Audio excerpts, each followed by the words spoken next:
तुमचं आमचं नाटक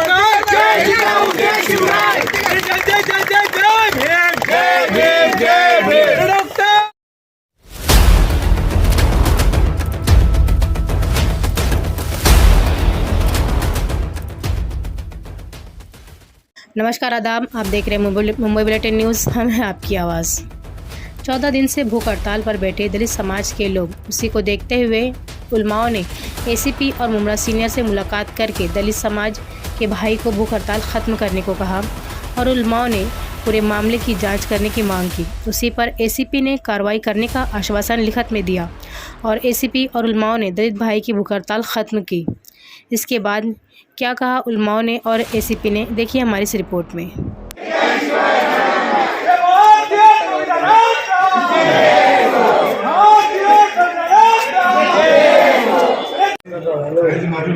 इससे पहले भी कोरोना का एक वक्त आपसे डेलीगेशन उसके बाद हम यहाँ जो बैठेंगे अपने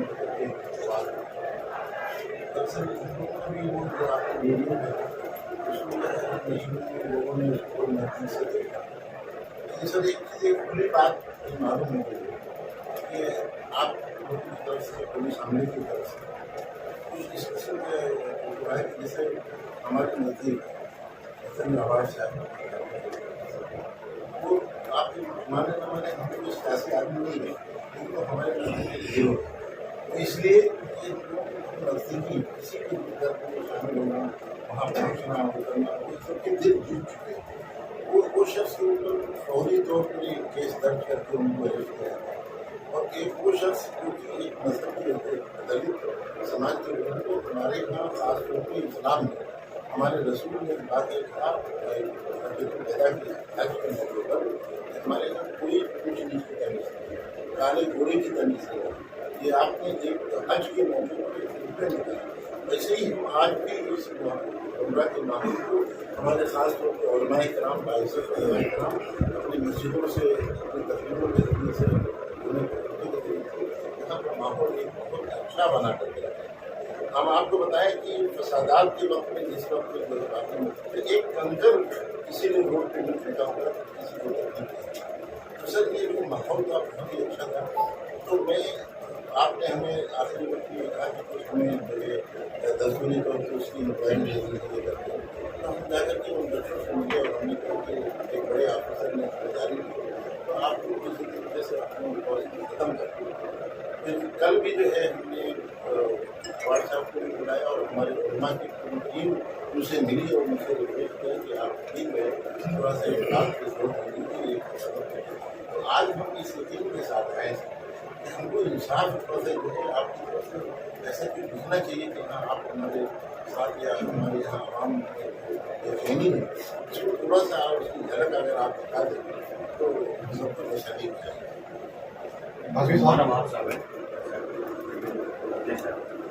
आपने कहा था कि हम लगे हुए हैं और माहौल सही करेंगे, गिरफ्तार भी करेंगे, लेकिन अभी 2 दिन हो गया लोग परेशान हैं।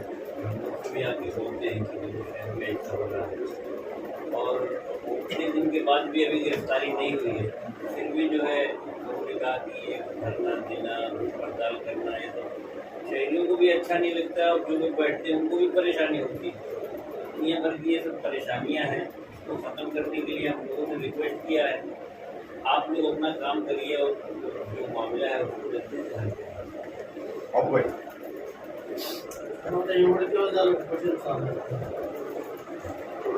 वातावरण एकदम म्हणजे सगळ्यालाच परेशानी झाली आणि अपेक्षा तुमच्या पुढे जाणार, दुसरं कुठं जाणार आम्ही न्याय मागायला। एकच उदाहरण म्हणजे पुणे असं 4 माणसाचं बजेट उदाहरण देते बाबा आवाज साहेबासारख्या माणसाला जर अटक होऊ शकते, 72 तासात 2 गुन्हे दाखल होते आणि आवाज साहेबांना मनात घेतलं तर अटक करून घेतली नसते, परंतु कुठेतरी भाऊसाहेबांचा स्वाभिमान सगळ्यांना मानपान देऊन त्यांना अटक करून कोर्टातनं जामीन मिळवून घेतला। एक साहेब आवड साहेब आहेत, आवड साहेबांचं आमचं काही जादा देणे घेणं नाही, परंतु एक सामाजिक माणूस म्हणून लोकांना मदत करतो. दुसऱ्या बाजूला अॅट्रॉसिटी सारखं पुन्हा दाखल झालं, तेवढं ते उपोषण चाललं. आज लोक विचार करतात की अॅट्रॉसिटी दाखल झाल्यानंतर 10-15 दिवस उपोषण करावं लागतं. आणि विशेष म्हणजे मुंबईतलं तुम्हाला एक उदाहरण देतो साहेब, 2 मिनिटं घेतो तुम्ही. 26-27 जुलैला मुंबईमध्ये महापूर आला होता आणि पूर्ण मुंबई आहे ना, म्हणजे कोण कोणाला बघायला तयार नव्हतं. जे मुस्लिम बांधव आहे, दिव्यामध्ये मुस्लिम एक बी वस्ती नाही, परंतु ट्रेन बंद होती आणि ट्रेन बंद असताना 26-27 जुलैला त्याच मुंबईतल्या मुस्लिम बांधवांना सांगितलं की दिवा में जो लोग है हमारे भाई आहे, आणि साहेब ट्रॅकनं ते जेवण घेऊन गेले. ही मुंबईची ओळख आहे. आणि असं असताना एका बाईनं अटक करायला आम्हाला एवढं आंदोलन करावं लागतं. आमची एक विनंती आहे साहेब तुम्हाला, ताबडतोब आम्हाला काहीतरी तुम्ही निर्णय द्यावा, जेणेकरून लोकांचं बी समाधान होईल आणि कुठंतरी एक विश्वास येईल बाबा आज गरीब समाजाला, दलितांना न्याय मागायसाठी एवढं करावं लागतं, म्हणजे ह्याच्यासाठी काय तुमचे काय अडचणी असतील, परंतु तुम्ही मनात घेतलं तर 2 मिनिटात आरोपी पकडून आणू. आमचे हात सोडून विनंती आहे साहेब तुम्हाला, कारण ते लवकरात लवकर तिला अटक झाली पाहिजे साहेब. आणि आम्हाला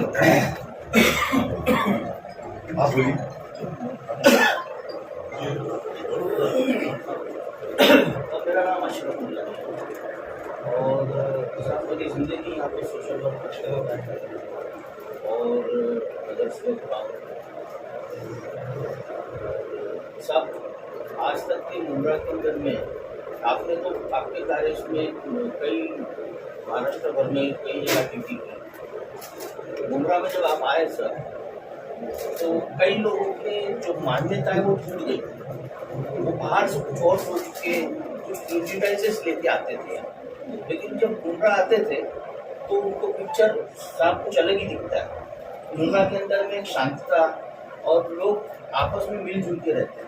और यहाँ के कॉर्पोरेशंस के अंदर में तुम देखेंगे, यहाँ के कॉर्पोरेटर्स का रेशियो भी देखेंगे तो वो भी बताएगा कि हमसे बड़ा सेक्युलर कोई, सेक्युलरिज्म की भाषा करने वाले ठाणा में मुझको नहीं जिता सकते, कलवा में नहीं जिता सकते, लेकिन हम यहाँ पे हमारे सब भाइयों को लेके चलते हैं. जैसे हमारे भाई ने बताया कि सर्वधर्म सद्भावना की जो हमारा ये है, तो उसके अंदर में हमारे यहाँ सबसे बड़ा इविल अगर कोई चीज को मानते हैं तो वो है जात पात. किसी ने किसी इंसान को छोटा समझा तो वो साफ अनटॉलरेबल किसी ने. और उस स्थिति के अंदर में अगर कोई किसी को धार्मिक स्तर में जाने से रोकता है, और रोकने के बाद में एट्रोसिटीज एक ऐसा गुना था साहब, आपको भी पता है कि ये तो ऐसा एट्रोसिटी के नाम पे ही आदमी डर जाता कि एट्रोसिटी एक्ट दाखिल हो जाएगा मेरे पे. और एट्रोसिटी एक्ट दाखिल होता है विद एविडेंसेस और उसके बाद आंदोलन करना पड़ता है समाज को. तो सब समझ में आता है, ठीक है सिस्टम है, सारे लोगों को पॉलिटिकल सीनियर सबको मालूम है, आज की तारीख में छोटे आदमी को बड़े आदमी को सबको मालूम है, लेकिन टेक्निकलिटी के आगे तो सब ऊपर से नीचे तक किसी की नहीं चलती. अगर कलम को आपने टेक्निकल थोड़ा सा घुमा दिया इधर को उधर तो आपके सीनियर सबको यस बोलना है. It depends on the will power कि भाई एट्रोसिटी है एट्रोसिटी हुई है. अगर धार्मिक स्थल में जाने से कोई किसी को रोकता है तो sir it is an atrocity, और उनको तो स्पेशल प्रोटेक्शन दिया गया है, इजंट इट?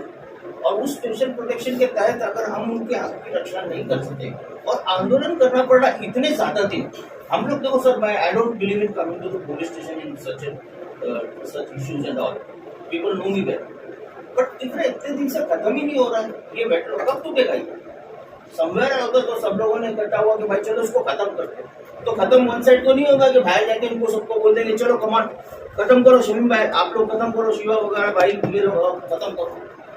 अपनी तरफ से स्ट्रांग पुश तो सर होना चाहिए. और दूसरी बात कैसी है कि एक एमएलए, दुख तो बहुत सी बातों का हमको कि केसेस बुक हो जाते हैं, लेकिन एक एमएलए के ऊपर में अगर केस होता है और इतना फास्ट फॉरवर्ड होता है, we know deep within your hearts what's going on, आपके दिलों के अंदर क्या है वो हमको भावना मालूम है। आप करना क्या चाहते हैं, पॉलिटिकल कंपल्शन क्या होता है, नीचे से ऊपर तक का दबाव क्या होता है, ये जितने बने ये मेरे साथ नहीं है। सीएम वगैरह सब हम फर्स्ट टाइम पे वो भी मेरी साथी में चुन गया। Somewhere or other I have used to hold the seniority among them. लेकिन आज जो सर ये जो हो रहा है कि एक ऑनरेबल आदमी है और मेरे बहुत सारे डिफरेंसेस है आमदार के साथ, जब जाहिर है, लेकिन सर मैं देखता हूँ कि इश्यूज पे आवाज बुलंद, एसीपी साहब ये आवाज बुलंद आवाज करते साहब के सामने कैंडिडेट भी थे एमआईएम पार्टी से। मेरा तो उनके खिलाफ केस भी चल रहा है। लेकिन सर ये कैसा है कि ये उससे हटके बात कि भाई एक आदमी है, वो हमारे जब कॉज के अंदर में जब हमारे को ऐसा लगता है कि कोई हमारी आवाज बुलंद करे तो एक आदमी आके खड़ा होता है, और जब उसको गैकअप करके उसको बांध के कहीं दबाने की कोशिश की जा रही है तो समाज को ऐसा लग रहा है कि इसको नहीं बोल रहे, ये हमारी बात कर रहा है इसलिए इसको तो नहीं दबा रहे कहीं आप, ये हमारे कॉज उठा रहा करके तो इसको नहीं आप ये कर रहे। ऐसे ही हमारे पास बोलने वाले लोग कम है, हम छोटे मोटे इश्यूज को निगलेक्ट कर रहे हैं। ये भाई स्टेट लेवल पे असेंबली में इधर उधर ये जितेंद्र अवार्ड जो हमारी बात करते हैं, हमारे लिए बोलता है आदमी, और हमको ऐसा लग रहा है कि अब हमारे लिए बोलने वाले के साथ ही अत्याचार हो रहा है। वो भी कैसा दिख रहा है, साफ वीडियो दिख रहा है, उसके लिए क्या अकल लगती है कि उसके लिए कोई रॉकेट साइंस की जरूरत पड़ती है कि मैं ऐसा पकड़ के ऐसा साइड में कर रहा हूँ।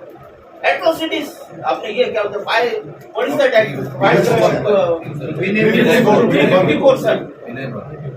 सर, ये तो इज्जत के साथ खिलवाड़ वाली बात है। तो हो गया तो समवेयर और द अदर पुलिस को बहुत भरोसा है, पुलिस को बहुत भरोसा है। मुमरा में लोगों ने कहा है कि काश हिंदुस्तान में मुमरा ना होते हुए मुमरा में हिंदुस्तान होता। क्यों? क्योंकि हम लोगों ने सेकुलरिज्म के परचम हमसे बड़ा कोई होल्ड नहीं किया है। कॉर्पोरेशन का मैं बार बार बोलता हूँ, रेशियो उठा के देख लो कितने कॉर्पोरेटर्स कौन सी कम्युनिटी के। ये चीज कोई और देश के अंदर में कोई कंट्री के अंदर कहीं और होके बता दे। हमारा चैलेंज है, हमसे बढ़कर सेकुलर होने का दावा तो सब करेंगे, प्रूफ किसी के पास नहीं, हमारे पास एविडेंस है। तो सर हमारी आवाज ये है कि अगर ये चीज किसी को हमको एश्योर करना है, शमीम भाई मान जाएंगे, ये मान जाएंगे कि नहीं भाई चलो अभी खत्म करो यार बहुत हो गया, लेकिन 30 डेज थे सर। और आज सबको समझता है, आप अगर खाली हशप करने के लिए बोलेंगे वो भी समझ में आएगा, और आप इंटेंस के साथ और इंटेंसिटी के साथ और इरादे के साथ बोलेंगे वो भी समझ में आएगा। तो मेरी आपसे ना एकदम सर, आपसे भी एकदम प्रार्थना है, रिक्वेस्ट है कि गांव के वातावरण के लिए सर ये सब चीजों का ध्यान रखें, और वो जो केस है उसके लिए भी आपके पास में प्रावधान है, 169 वगैरह जैसी चीजें है, आप कर सकते हैं सर। तो हमको कहीं ना कहीं ऐसा लगेगा क्योंकि भाई चलो किसी ने आके 354 वगैरह दर्ज करवाया, लेकिन पुलिस अपनी फाइंडिंग्स भी कोर्ट में रख दी कि भाई हम देखें कि इसके अंदर में ये ऐसा नहीं लग रहा है कि किसी की विनय भंग वगैरह जैसा मामला किया गया। तो ये सारी चीजों को मैं आपके सामने रख रहा हूँ, और सिर्फ in the interest of the शांतता ऑफ माई टाउनशिप बहुत जम के साथ इधर की शांतता रखी है। और बहुत दुख लग रहा है कि ये चीज आपके बिहाफ पे हम लोगों को बोलते थे शांतता रखो, आज ये मौका आया आपको बोल रहे, तो सर ये अच्छा भी नहीं लग रहा, लेकिन मजबूरी है वक्त की, आप इसको समझिए प्लीज। मेहरबानी करें कि लोगों का फेथ जो पुलिस में है उसको रिस्टोर करें, स्ट्रॉन्ग करें सर। बाबू यादव, बाबू यादव। अस्सलाम वालेकुम, जय महाराष्ट्र। सर आपसे मैं ये कहना चाहता हूँ कि हमारे मुमरा की एक सोच है कि मुमरा में एक ही राज चलेगा, हिंदू मुस्लिम सिख बौद्ध से एक साथ चलेगा। तो ये कहीं पर कुछ मनोवादी स्मृति की सोच की लोग यहाँ पर आके जो हम लोग यहाँ पे जो जातिवाद फैलाना चाहते हैं, तो जातिवाद का शिकार हमारा शुआ जगताप हुआ है। जैसा कि वीडियो में बहुत सारे जने देखा जिस तरह से उसको मंदिर से निकालने की कोशिश की, तो उसके ऊपर हम लोगों ने एट्रोसिटी डाला। तो जैसे बहुत सारे लोगों ने बताया, यहाँ पर बहुत सारे मान्यवर यहाँ पर बैठे हुए कि जिन्होंने यहाँ पे कहा कि एक एमएलए का अगर केस दर्ज होने से एक साथ चले, और इनके जरिए से जो मनोवादी समूह की जो भी है सोच की, जो यहाँ पे हिंदू मुस्लिम या फिर अदरवाइज जातिवाद जो करना चाहती है, तो उसके मुंह के ऊपर ये जोरदार तमाचा है हमारी अवाम की तरफ से, मुमरा की अवाम की तरफ से, कि कि उनको सोच में डाला गया कि यहाँ पे कभी भी जाति विवाद हो नहीं सकता, लेकिन यहाँ पे कोशिश की गई, हमारे समाज को कहीं ना कहीं नीचा दिखाने की कोशिश की गई है। तो एक समाज की तरफ से मैं आपसे हाथ जोड़कर विनती करता हूँ कि जल्द से जल्द आरोपी को अटक किया जाए, कुछ ना कुछ कार्रवाई की जाए, क्योंकि जैसे हमारे भाई ट्रेन थे, अगर मेरे भी दिल में आ रहा है कि अगर नहीं होता है तो वो कहीं उसकी तबीयत अगर कहीं पर बिगड़ गई तो मैं खुद वहाँ पे बैठता हूँ। We have great respect for this.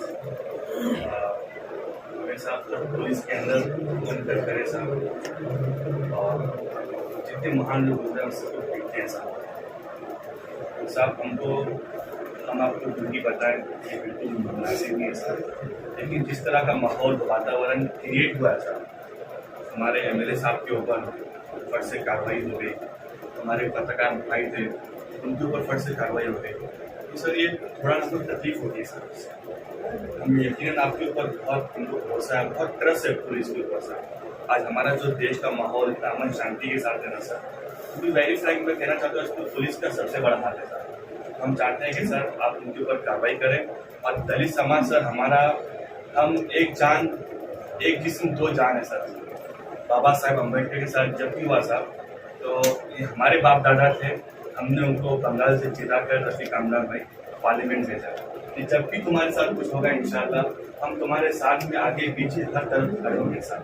हमारी साहब आपसे हाथ जोड़ के विनती है साहब, दरखास्त है, रिक्वेस्ट है साहब कि आप कार्रवाई करें साहब, और ट्रस्ट और मजबूत करें पुलिस को। जी साहब,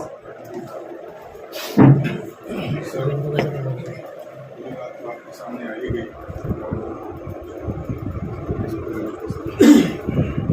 देख के संघर्षी मुलाकात पास, इसके बाद क्षेत्र के हालात सबसे पहले सबका हमारी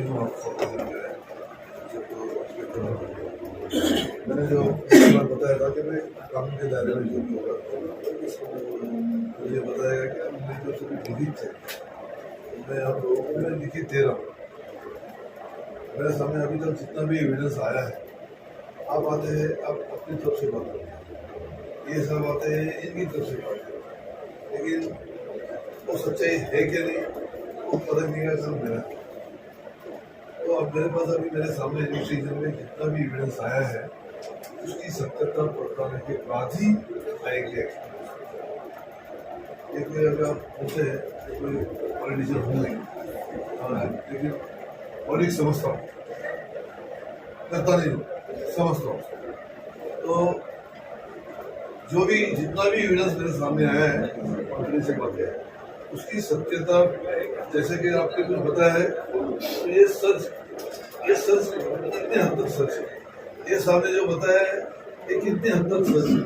जैसे कि अभी वीडियोज उस वक्त वायरल हुए थे, तो मैं वो वीडियो जो विटनेस आए मेरे सामने ये कर लीजिए, और मैं हमारी पुलिस भी उसके भी चैंपियन रिकॉर्ड की मतलब साल का भी मैं चैंपियन रिकॉर्ड करने आऊँ। तो वीडियो मेरे साथ दिखता है कि हादसा होने के बाद अलग साहब सामने से आते हैं, इसलिए उनको मैं पेंडिंग रखूँ, उनको पीछे रखूँ। और कुछ वीडियोज ऐसे आए हैं वो शायद किसी ने देखा नहीं हो, तो उस वीडियो की सत्यता कुछ मॉडिफाई किया हुआ है क्या, कुछ उसके साथ छेड़छाड़ की हुई क्या, तो उसका छानबीन होने के बाद ही हम कुछ निर्णय ले सकते। आपने कुछ वीडियो बताए जो आपके पक्ष के हैं, आपका पक्ष बता सकते हैं। उस वीडियो में जो शुरू में जो वीडियो है वही में गाली गलौज की जाति के ऊपर से ऐसा कुछ भी नहीं थी। तो मैंने नेचुरली सवाल किया, आप जो बता रहे हैं कि जाति के नहीं, ये जब जाति के ऊपर से गाली गलौज होने के बाद सभी लोगों ने अपने अपने मोबाइल निकाल के किए, लेकिन मेरे पास कुछ वीडियो ऐसे आए हैं जो उससे पहले के हैं।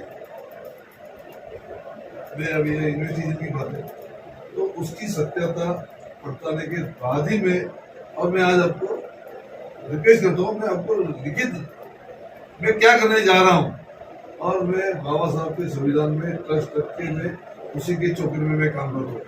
मैं अगर वक्त था तो मैं मेरा नौकरी का रिजाइन दे सकता हूँ। मेरे 1 साल बाकी है, मुझे कोई नौकरी की जरूरत नहीं है। मैं मेरे मुकाम पे हूँ, एसीपी हो गया मेरे सर्विस में, और गढ़वा डिवीजन है, मुरा जैसे एरिया में काम करूँ, तो मैं कुछ किसी के दबाव में आके कुछ गलत निर्णय लेने वाला नहीं। जिस दिन अगर आपको ऐसा पता चला कि मैंने रिजाइन कर दिया तो सोचना कि मेरे को कुछ दबाव था और वो मैं झेल नहीं पाया, इसलिए मैंने नौकरी से मना कर दिया। जो भी करूंगा मैं सत्य करूंगा, ये सब लोग रिकॉर्ड कर रहे हैं, मैं बोल भी रहा हूँ और मैं लिखित भी देने जा रहा हूँ। वो जो ओपोजिशन करता है मेरे भाई साहब है, मेरे ही समाज के है, तो उन्हें मेरे बेटा दिखाना चाहिए कि मैं बाबा साहब के लिखे हुए कॉन्स्टिट्यूशन के दायरे में मैं काम कर रहा हूँ, तो उनको मुझ पर विश्वास रखना होगा। और मैंने अभी रास्ते में आते आते एक आपने बैनर देखा, मैंने सत्य परेशान हो सकता है, पराजित नहीं। तो मैं यही दावे के साथ यहाँ पे करता हूँ, जो भी है अगर सत्य है, गुनाह है, तो उसमें कड़क कार्रवाई होने वाली है। इससे कोई सत्ता में हो या नहीं हो, कोई किसी को बख्श नहीं सकता। इतना मैं बताऊँ, मैं कोई पॉलिटिशियन नहीं हूँ, तो सत्य है। और जिस दिन मुझे अनकंफर्टेबल रहेगा कि मैं कोई इन्वेस्टिगेशन के साथ, मेरे ड्यूटी के साथ छेड़छाड़ हो रही है, मैं नौकरी छोड़ दूंगा, खुशी से छोड़ दूंगा। मुझे ये नौकरी करनी पूरा मुमरा आपके साथ में आएगा साहब रोड पे। अगर हमको तो अभी इतना तो मालूम गिरा, मालूम गिरा डॉक्टर बाबासाहेब आंबेडकरांचा, डॉक्टर बाबासाहेब आंबेडकरांचा। एसीबी एक दूसरा एक्यूज है रीला रशीद के साथ, सिकंदर खान। तो हमें पता चला है कि आपने कुछ उनको स्टेटमेंट वगैरह के लिए हाजिर रहने का नोटिस दी है, सही है ये बात सर? जी, लेकिन उसमें भी टेक्निकल अड़चन ऐसी है, क्या वो जो नोटिस उसको फिजिकली सर्व होना चाहिए, फिजिकल सर्व नहीं हो पाया, कि उनका अस्तित्व यहाँ पे नहीं है। मेरे निगम साहब को पहले सबको पता है, अगर वो मिलते हैं तो उनको, लेकिन व्हाट्सएप द्वारा सुप्रीम कोर्ट के बहुत सारे जजमेंट है कि व्हाट्सएप द्वारा दी हुई नोटिस भी या कोई लेटर भी ग्राह्य है, ऑन रिकॉर्ड है, तो उस हिसाब से मैंने दी। लेट्स सी अभी कैसे है। आप बता रहे कि वो सिकंदर वहाँ पर कुछ चीजें ऐसी है कि वो सिकंदर नहीं था, वो भी टेक्निकल है, उसका लोकेशन निकलना, ये सब बातें बोलना ठीक नहीं रहेगी, लेकिन ऐसी बातें है, उसका वेरिफिकेशन चल रहा है। सर बताएंगे कंडक्टर साहब बोलना चाह रहे हैं। मैं साहब के बाद में क्या नहीं, मैं लेटर देने जा रहा हूँ, मैं आपको रिक्वेस्ट करता हूँ, सर कोई पॉलिटिशियन नहीं हुए, वो बोलो मैं अभी एक बोले मैं स्पष्ट करता हूँ।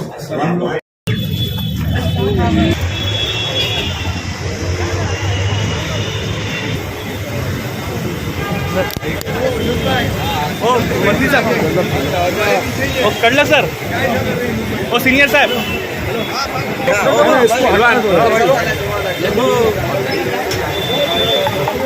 खड़े रहिए, आप आगे से जाओ, पीछे से जाओ।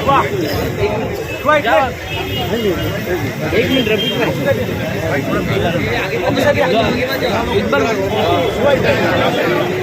थोड़ा पीछे हो जाओ, थोड़ा पीछे हो जाओ।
डॉक्टर बाबासाहेब आंबेडकरांचा, अरे भारतीय संविधानाचा, अरे जय जय जय जय जय भीम, अरे जय जय जय जय जय भीम, अरे डॉक्टर बाबासाहेब आंबेडकरांचा, अरे डॉक्टर बाबासाहेब आंबेडकरांचा, अरे भारतीय संविधानाचा, अरे जय जय जय जय जय भीम, जय भीम, जय भीम।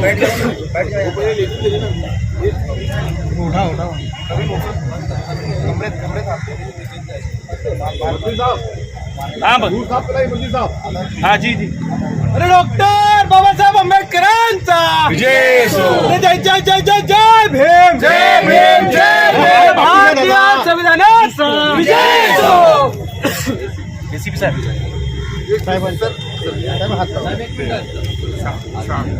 डॉक्टर बाबासाहेब आंबेडकरांचा भारतीय संविधानाचा भारतीय संविधानाचा जय जय जय जय जय भीम जय भीम, जय भीम. अरे तुमचं आमचं नातं काय जय शिवराय जय जय जय जय जय भीम जय भीम, जय भीम. डॉक्टर बाबासाहेब आंबेडकरांचा बोधिसत्व परमपूज्य डॉक्टर बाबासाहेब आंबेडकरांचा अरे जब तक सूरज चांद रहेगा बाबा तेरा नाम रहेगा. अरे जब तक सूरज चांद रहेगा बाबा तेरा नाम रहेगा. अरे जब तक सूरज चांद रहेगा बाबा तेरा नाम रहेगा. सूरज चांद रहेगा बाबा तेरा नाम.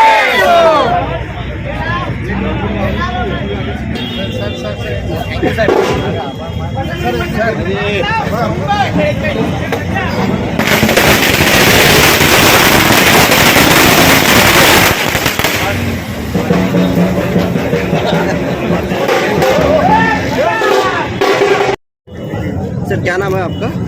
हाफिज अब्दुल रहमान मदनी। अच्छा, आज आप लोग यहाँ पर आए थे तमाम उलमा इकराम के साथ में जो पोषण पर बैठे हैं सचिन, इनका पोषण खत्म कराने के लिए तो अभी क्या आश्वासन मिला है पुलिस की तरफ से और आप लोगों ने पोषण भी खत्म कराया है अभी? तो बेटा शहर के हालात को देखते हुए कल शहर के ज़िम्मेदारान उलमा इकराम तमाम मसाजिद के अइम्मा हज़रात एक मीटिंग हुई जिसमें तय हुआ कि भाई हम लोग पुलिस से चल के बात करें और 6 दिसंबर है, आपको मालूम है अम्बेडकर जयंती है, बाबरी मस्जिद का शहादत का दिन है, कहीं शहर के हालात ना ख़राब हों इसके मद्देनज़र हम लोग जो है तमाम उलमा आके ऑफिसर से बात किए, उन्होंने आश्वासन दिया है और लेटर भी लिखित में दिया है और हम लोग आके बच्चे से अपील की कि बेटा जो है धरना खत्म करो और शहर के माहौल को बाकी रखो, हम तुम्हारे साथ हैं। पुलिस ने आपको क्या बताया, इसके बारे में आश्वासन क्या दिया है? पुलिस को भी आपने सुना होगा, इसी के साथ डायरेक्ट आपसे मुखातब थे और पूरी बात उन्होंने बता चुकी, उसको हमको रिपीट करने की ज़रूरत नहीं है। जो भी उनको वादा करना तो उन्होंने लिखित में दिया है और आपसे भी बात कही। अच्छा, मुमरा शहर के कुछ लोग ऐसे भी हैं जो सवाल पैदा कर रहे हैं कि उलमा इकराम जो है उनको ऐसे राजनीतिक जो ये माहौल था इसमें उनको एंट्री नहीं मारनी चाहिए। देखिए बेटा, ऐसा है कि शायद मैं किसी पार्टी का मेंबर भी नहीं और मैं 25 जनवरी से मुमरा में हूँ। मुझे ऐसा नहीं लगा, या उलमा इकराम को आप ऐसा समझते हैं कि कोई सियासी बैनर पे कोई इस्तेमाल कर ले, ये उलमा की तौहीन है, आपको गलतफहमी है। उलमा शहर के हालात को मद्देनज़र रखते हुए खुद हम लोगों ने कोशिश किया, यहाँ के सियासी लोग और जो जिम्मेदार हैं उनसे बात करके कि भाई हमारे मुमरा कौसा में ऐसा माहौल ना बनाया जाए। एक दलित का बच्चा है, अब अंदरूनी क्या बात है वो तो पुलिस जाने और सादे मामला जाने, हम लोग तो शहर के माहौल के ऊपर निगाह रखें कि हमारा शहर का माहौल ना खराब हो। उसके लिए सारे उलमा जो है इसकी कोशिश की है कि भाई ये धरने को ख़त्म किया जाए।